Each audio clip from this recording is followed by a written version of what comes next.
Se concretó a pedirle a Ray Van Halen una cita para su esposa, y Annie fue a verlo. Ray no había encontrado nada, y Alan nunca lo culpó por eso. Ray le practicó las pruebas de reflejo acostumbradas, le examinó los ojos con un oftalmoscopio confiable, le revisó la visión para ver si había alguna duplicación y la envió a la Clínica Regional de Oxford para que se le tomara una radiografía. Sin embargo, se omitió practicarle una tomografía axial computarizada, y cuando Annie afirmó que ya habían desaparecido las jaquecas, Ray le creyó. Alan suponía que había actuado correctamente al creerle. Sabía que los doctores son casi tan sensibles como los policías al lenguaje del cuerpo cuando se dicen mentiras. Los pacientes tienen casi la misma tendencia a mentir que los sospechosos de algún delito. Y por el mismo motivo, simple temor. Y cuando Ray examinó a Annie, él no estaba fuera de servicio. Por tanto, era factible que entre la ocasión en que Alan hizo el descubrimiento y la ocasión en que Annie fue a ver al doctor Van Allen, las jaquecas hubiesen desaparecido. Era posible que hubiesen desaparecido. Más tarde, en una larga conversación con sendas copas de brandy en la casa del doctor en Castle View, Ray le había dicho a Alan que en los casos en que el tumor se localizaba en la parte alta del tallo del cerebro, los síntomas no eran constantes. Con frecuencia los ataques se asocian con tumores en el tallo, le dijo a Alan. Si sufrió un ataque es posible, y se había encogido de hombros. Sí era posible, y también cabía la posibilidad de que un hombre llamado Tad Beaumont fuese un cómplice involuntario, no enjuiciado en las muertes de su esposa e hijo, pero en el fondo de su corazón, Alan tampoco podría culpar a Tad. En los pueblos pequeños, los residentes no siempre se enteran de todos los acontecimientos. No obstante la agudeza de sus oídos o la energía con que se agiten las lenguas. En Castle Rock sabían acerca de Frank Dodd, el policía que perdió la razón y mató a varias mujeres en los tiempos del comisario Bannerman. Y sabían acerca de Cuyo, el perro San Bernardo que contrajo la rabia en el camino vecinal número 3. Y se enteraron de que la casa junto al lago de Tad Beaumont, novelista, y la persona famosa local, se había incendiado hasta los cimientos durante el verano de 1989. Pero ignoraban las circunstancias de ese incendio. O que a Beaumont lo perseguía un hombre que no era realmente un hombre, sino una criatura para la cual no había nombre. Sin embargo, Alan Pangborn sabía estas cosas, y aún lo acechaban durante el sueño de vez en cuando. Cuando Alan se enteró a fondo de las jaquecas de Annie, ya había terminado todo. Excepto que no había terminado en realidad. Por medio de las llamadas telefónicas de Tad cuando estaba ebrio, Alan se había convertido en un testigo involuntario del rompimiento del matrimonio de Tad y de la constante erosión de la cordura del hombre. Y aparte estaba la cuestión de su propia salud mental. En el consultorio de un médico, Alan había leído un artículo sobre los agujeros negros, grandes lugares celestiales vacíos que parecían ser remolinos de antimateria, que absorbían vorazmente todo lo que estaba a su alcance. A fines del verano y el otoño de 1989, el asunto Beaumont se convirtió en el agujero negro personal de Alan. Hubo días en que se encontró cuestionando los conceptos más elementales de la realidad y preguntándose si en verdad había sucedido todo eso. Hubo noches en que permanecía despierto hasta que el amanecer pintaba el oriente. temeroso de dormirse, temeroso de que volviera el sueño. Un tornado negro que avanzaba hacia él, un tornado negro con un monstruo en descomposición detrás del volante, y en la defensa trasera, una calcomanía que decía: el más fabuloso hijo de perra. En esos días, la vista de un solo gorrión posado en la barandilla del pórtico o saltando en el césped provocaba que se sintiera a punto de gritar. Si se le preguntara, Alan habría dicho: cuando empezó el problema de Annie yo estaba distraído. Pero no fue un problema de distracción. En lo más profundo de su mente, había estado librando una batalla desesperada por conservar la cordura. El más fabuloso hijo de perra. ¿Cómo volvía eso a su cabeza? ¿Cómo lo obsesionaba eso y los gorriones? Aún estaba distraído el día de marzo en que Annie y Todd se subieron en el viejo Scout que tenían para los mandados alrededor del pueblo y salieron con dirección al supermercado Hempfield. Alan había repasado una y otra vez su comportamiento en esa mañana y no podía encontrar nada fuera de lo normal, nada desacostumbrado.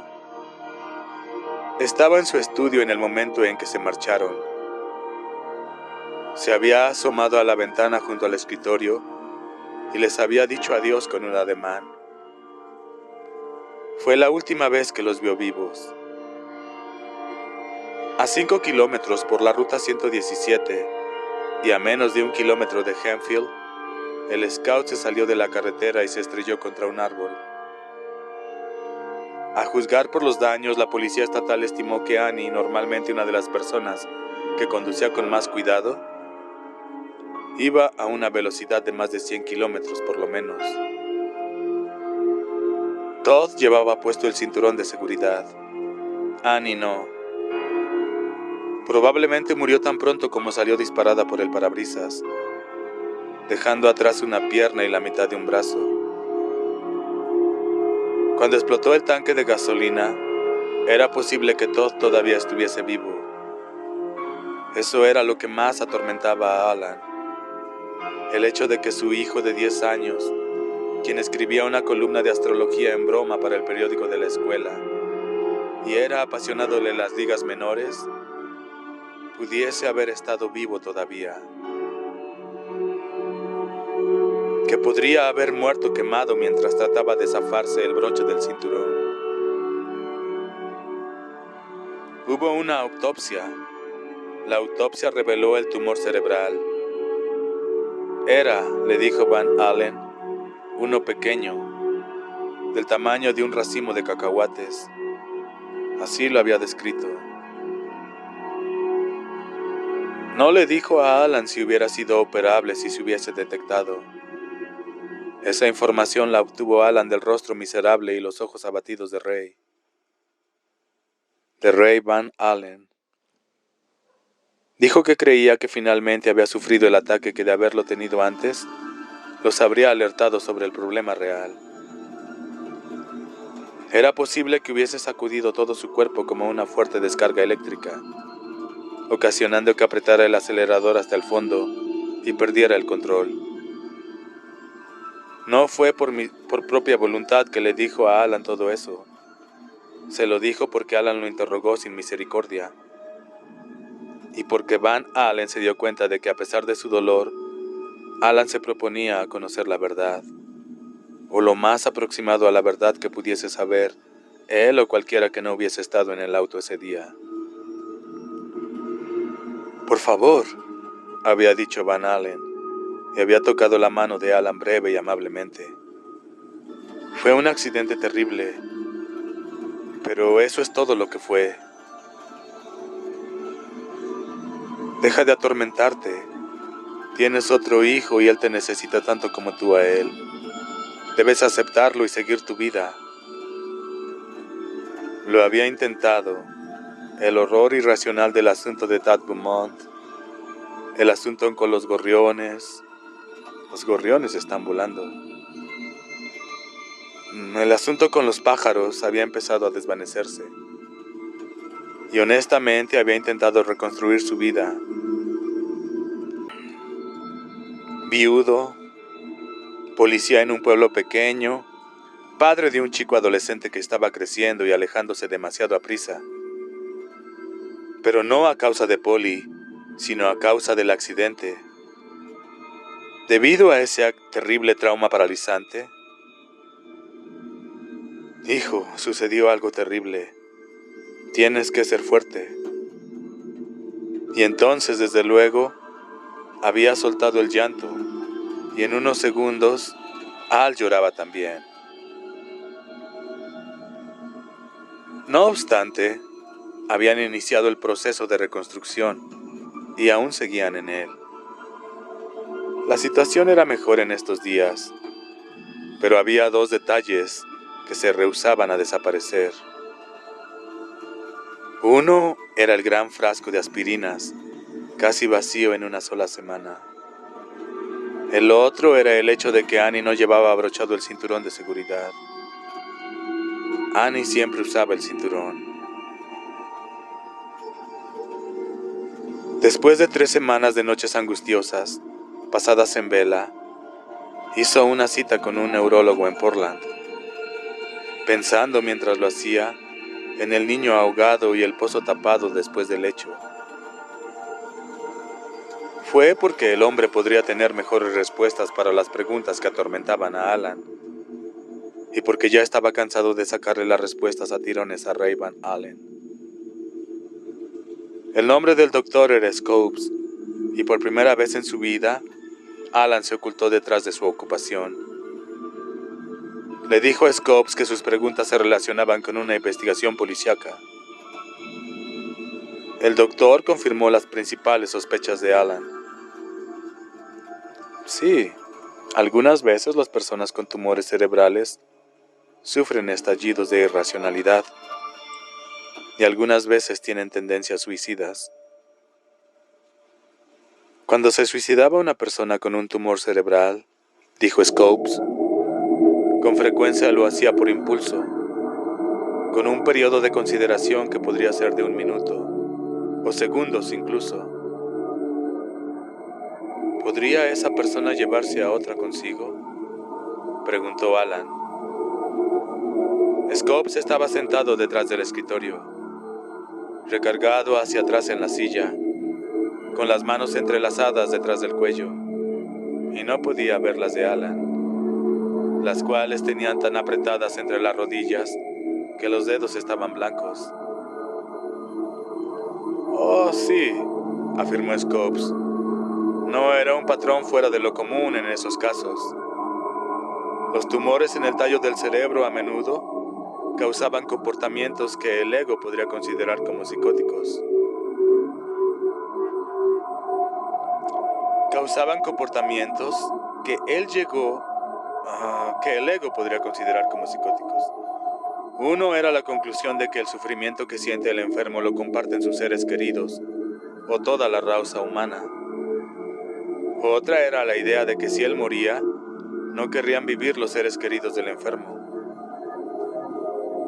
Scopes mencionó a Charles Whitman, el Eagle Scout que ascendió hasta la cima de la Torre Texas y mató a más de 24 personas antes de suicidarse. Y a una maestra de primaria en Illinois, quien mató a varios de sus alumnos antes de irse a casa y darse un tiro en la cabeza. En ambos casos, las autopsias habían revelado tumores cerebrales. Era un patrón, pero ninguno se mantenía inalterable. En todos los casos, ni siquiera en la mayoría. Los tumores cerebrales en ocasiones provocaban síntomas extraños, exóticos incluso. Otras veces no ocasionaban ningún síntoma. Era imposible decirlo con seguridad. Imposible. Así que déjalo por la paz. Un buen consejo, pero era difícil seguirlo debido al frasco de aspirinas y al cinturón de seguridad. Mayormente el cinturón de seguridad era lo que persistía en la mente de Alan. Una pequeña nube negra que rehusaba disiparse.